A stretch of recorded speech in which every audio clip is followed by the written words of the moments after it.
kelompok 1. Di sini saya akan menjelaskan tentang proses manajemen kinerja. Yang pertama yaitu manajemen kinerja sebagai proses manajemen. Proses manajemen kinerja menurut Wibowo 2007 mencangkup suatu proses pelaksanaan kinerja dan bagaimana kinerja dilaksanakan. Manajemen kinerja diawali dengan suatu perencanaan tujuan yang diharapkan dan menyusun semua sumber daya dan kegiatan yang diperlukan untuk mencakup tujuan tersebut. Kedua yaitu manajemen kinerja mencangkup perencanaan kinerja, komunikasi kinerja yang berkesinambungan dan evaluasi kinerja. Perencanaan kinerja merupakan suatu proses di mana atasan dan bawahan bekerja sama merencanakan apa yang harus dikerjakan, bagaimana yang harus diukur, mengenali dan merencanakan mengatasi kendala dan pemahaman pekerjaan secara bersama. Ketiga, perencanaan rencana kerja memerlukan monitoring dan pengukuran atau penilaian terhadap proses dan kemajuan yang diperoleh untuk mencapai tujuan. Maka diperlukan komunikasi yang berkesinambungan. Komunikasi berkesinambungan merupakan penyebaran informasi mengenai perkembangan bekerja, hambatan, permasalahan, dan solusi yang akan diterapkan. Aktivitas manajemen kinerja. Terdapat suatu indikator kinerja, performance indikator, yang terukur secara kuantitatif serta jelas batas waktu untuk mencapai semua ukuran kinerja tersebut bisa dituangkan ke dalam suatu bentuk kesepakatan antara atasan dan bawahan yang sering disebut sebagai kontrak kinerja, prom kontrak. Terdapat suatu proses siklus manajemen kinerja yang baku dipatuhi untuk kinerja bersama. Adanya suatu sistem rate dan penilaian yang bersifat konstruktif dan konsisten dijalankan. Terdapat suatu mekanisme prom aplikasi atau penilaian kinerja yang relatif objektif, yaitu dengan melibatkan berbagai pihak. Terdapat suatu gaya kepemimpinan leadership style yang mengarahkan kepada pembentukan organisasi berkinerja tinggi, menerapkan konsep manajemen SDM berbasis kompetensi. Model manajemen kinerja ada 5, diantaranya yang pertama model Deming. Model Deming menjelaskan proses manajemen kinerja dimulai dengan menyusun. Yang pertama menyusun rencana, yang kedua melakukan tindakan pelaksanaan, yang ketiga memonitori jalan dan hasil pelaksanaan, yang keempat mereview atau peninjauan. Hasil dari mereview dapat menyimpulkan kemajuan telah dicapai sesuai dengan rencana, namun dapat terjadi deviasi antara rencana dengan kemajuan yang telah dicapai.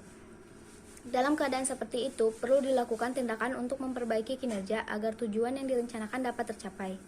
Yang kedua, model Trington dan Hall. Trington dan Hall menggambarkan proses manajemen kinerja dengan cara merumuskan terlebih dahulu harapan terhadap kinerja dan hasil dari suatu kinerja. Kemudian ditentukan dukungan yang diberikan terhadap kinerja untuk mencapai tujuan. Setelah itu dilakukan penilaian dan langkah terakhir pengelolaan terhadap standar kinerja. Yang ketiga, model Costello. Proses manajemen yang dikemukakan oleh Costello dimulai dengan perencanaan, sehingga dapat dibuat rencana dalam bentuk kinerja dan pengembangan. Untuk meningkatkan kinerja dengan cara coaching pada SDM dan pengukuran kemajuan kinerja. Coaching dan review dilakukan berkala dan akhir tahun untuk meninjau pengembangan kinerja. Hasil dari penilaian untuk menjadikan umpan balik di rencana tahun berikutnya. Model keempat, model Armstrong dan Baron. Proses manajemen kinerja merupakan serangkaian aktivitas yang dilakukan secara berurutan agar dapat mencapai hasil yang diharapkan. Siklus manajemen kinerja sebagai sekuen atau urutannya disajikan dalam bentuk gambar yang ada dalam PPT tersebut. Misi organisasi dan tujuan strategi. Misi dan tujuan organisasi strategi titik awal dari proses manajemen kinerja yang dijadikan sebagai untuk tingkatan di bawahnya.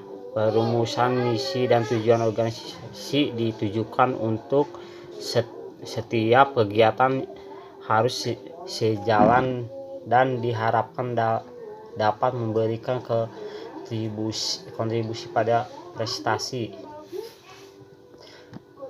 Rencana dan tujuan bisnis departemen. Rencana dan tujuan bisnis departemen merupakan penjabaran dari misi dan tujuan organisasi, kesepakatan kinerja dan pengembangan. Proses kesempatan kinerja menjadi mudah jika kedua pihak menyiapkan pertemuan dan mereview ulang proses terhadap sarana yang disetujui. Rencana kinerja dan pembangunan. Rencana kinerja dan pembangunan merupakan eksplorasi bersama tentang yang dilakukan dan diketahui individu untuk memperbaiki kinerja dan mengembangkan keterampilan serta kompetensi manajer dan memberikan dukungan dan bimbingan. Tindakan kerja dan pengembangan. Manajemen kinerja dapat membantu orang untuk bertindak sehingga mencapai hasil yang sudah direncanakan. Monitoring dan umpan balik kelanjutan.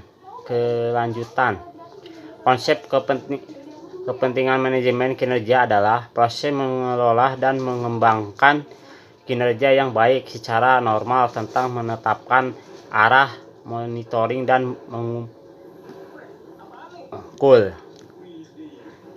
review formal dan umpan balik. Dalam melakukan review secara formal, pemimpin memberikan kesempatan individu untuk memberikan komentarnya.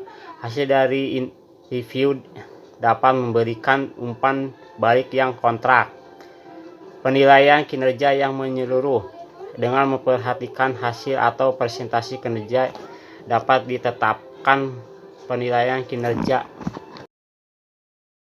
Yang kelima, model Ken Blanchard dan Gary Reich. Model manajemen kinerja menurut Ken Blanchard dan Gary Reich cukup sederhana dan dapat disebut sebagai sistem. Menurut Ken Blanchard dan Gary Reich, manajemen kinerja yang efektif terdiri dari 3 bagian. Yang pertama, perencanaan kinerja. Yang kedua, coaching setiap hari. Yang ketiga, evaluasi kinerja. Dari ketiga bagian tersebut, yang paling menyerap waktu manajer adalah evaluasi kinerja, karena manajer harus menilai kinerja tahunan dari masing-masing orang.